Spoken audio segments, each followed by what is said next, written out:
Welcome to MindLob, the hive mind antidote for conservative Christians that want to form their own conclusions. And now your host, Ken Carroll. Consistently inconsistent and the 2020 election. You know, as I'm looking at the 2020 election and I'm trying to stand back, I am a conservative by nature. I do believe in God, and I do believe in the Christian God.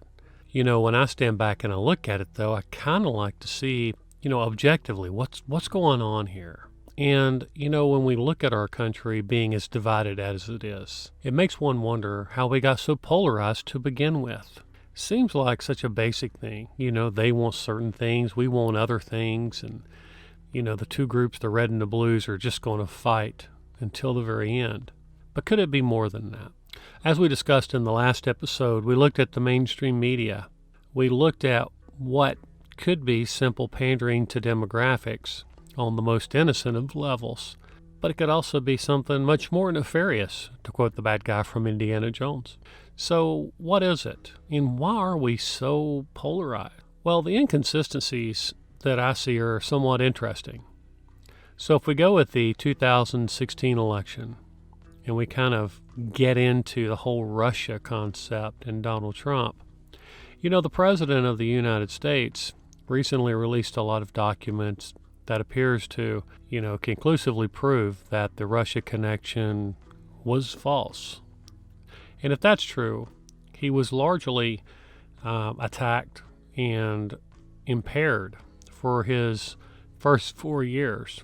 And he was impaired because he had to kind of combat this. He had to deal with it. And so it was a bit of a nuisance.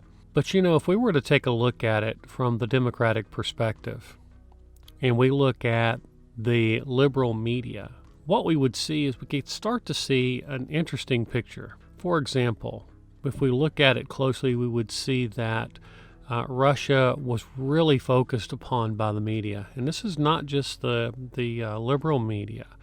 The ones that call themselves conservative media, they also focused on the Russia side of things. And so when you look at it, what you would see is that it's kind of magnified. However, if we fast forward to the 2020 election, when the computer and Hunter Biden's information got out, we saw that the media largely ignored anything related to the Ukraine and China.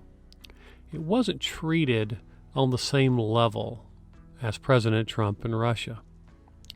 Now, if you take it from the Democratic side, the left side of things, it would almost seem like a vindication that, man, if they really focused on this, there really had to be something.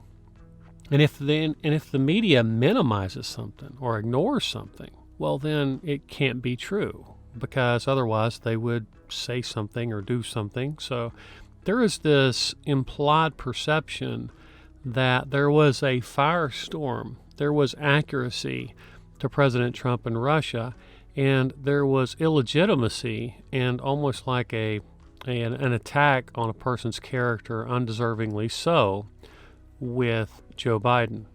However, if we were to flip the coin and we look at it from a conservative perspective, the conservatives would go back and say, well, Trump was attacked. There's no doubt about it. And same evidence, the documentation that was released, everything looks like that, it was false when they tried to tie President Trump into Russia. And then you take Joe Biden and the Ukraine and China, and you see that the mainstream media and big tech largely ignored it, and in some ways appears to even have censored it. Now, if this is the case, the conservatives would be irate, and rightfully so.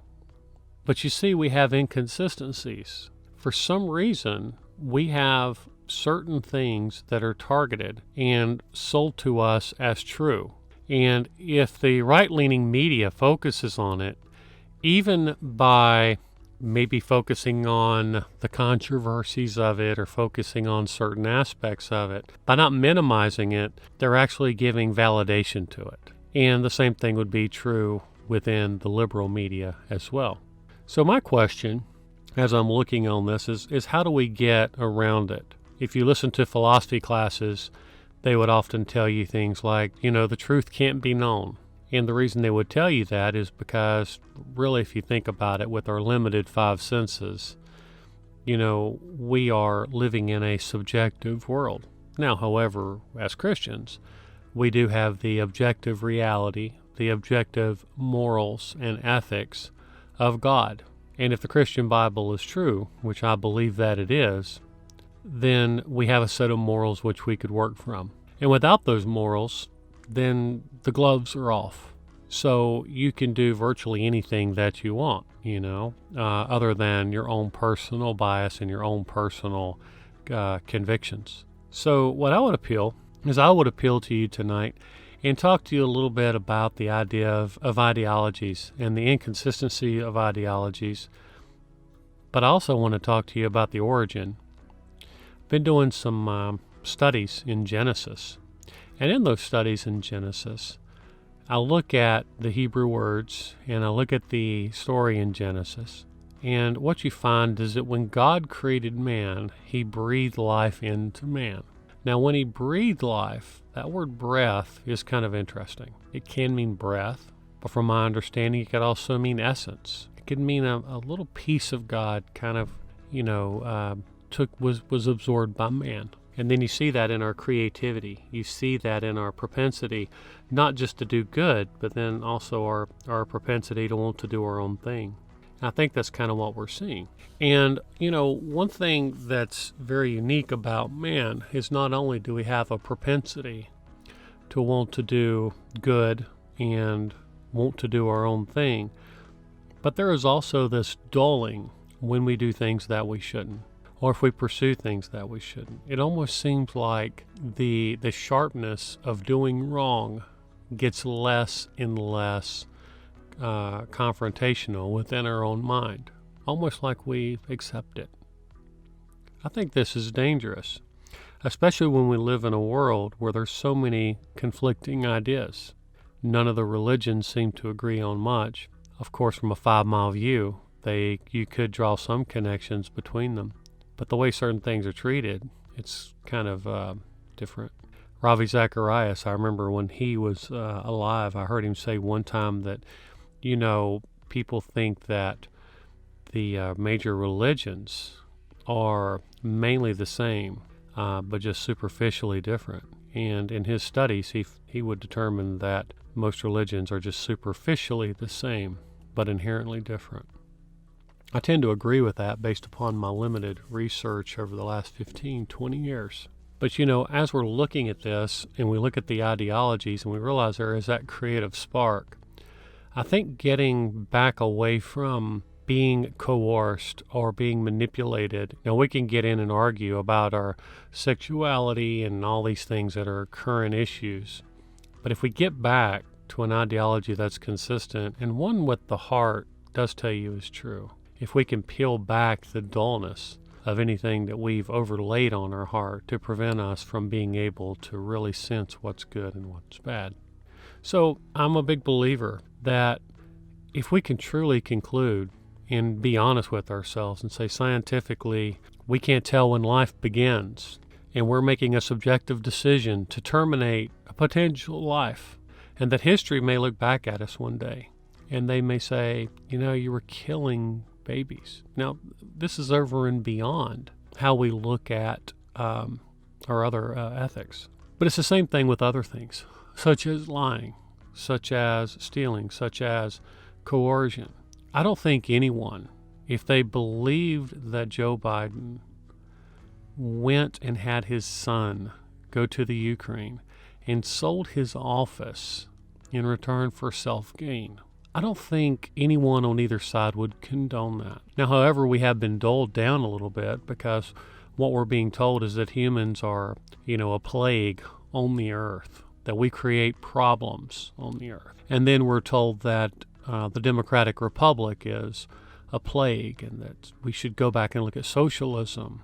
And just as pro-choice would tell you or point to you about issues related to incest or whatever, you would see the socialists would point to you in terms of like Social Security or certain things that are given to certain groups of people that cannot function at a level within our society that they need to, or they maybe deserve a retirement. So as I look at this, I'm grateful that I do have the ideology of the Christian faith. And I'm grateful that as we have this ideology, that we can rely on it, and we can rely on it as objective truth. And then if we believe this, and then we believe that we're endowed with this ruach, I believe I'm pronouncing that correctly. That is the breath in which God breathed into man in Genesis. If we can believe that, then we can also believe that spark lives within each of us. It doesn't matter if you're blue or red or purple or whatever you are in the political spectrum. It doesn't matter what color you are. It doesn't matter what gender you are. None of that matters, because that divine spark lives within you. Is that the only way that you can achieve, your connection with the divine is you have to come to terms with who the real divine is. You can't call spirituality. You can't have the Spirit without God. And you can't have God without His ethics. You can't have God without His morals. You can try to deny it, but by denying it, you're dulling your senses. So what I would implore us to do as a country is make sure that when we're looking at the good guys and the bad guys, I would suggest that we look at it very consistently.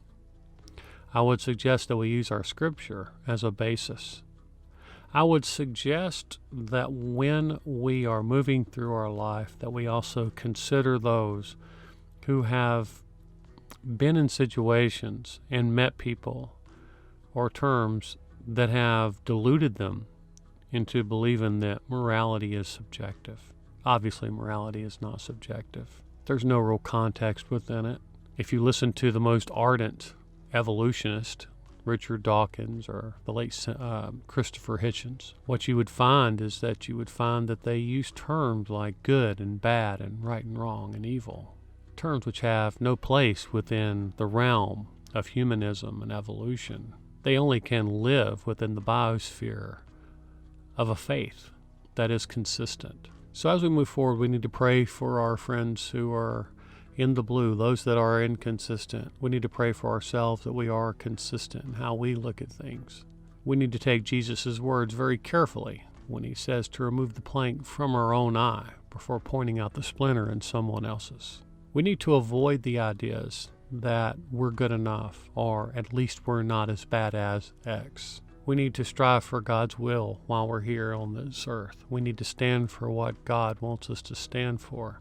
We need to be a part of waking people up to the objective truths. And regardless if this election goes to the Supreme Court, regardless if President Trump remains in office or Joe Biden gets in office, I would say if we could just know that we know that it's legitimate, if we could just get to a point to where we could analyze or know and trust that the stories that are being circulated, even with the censored intent of the internet, if we could just know that the mail-in ballots were either legitimate or illegitimate.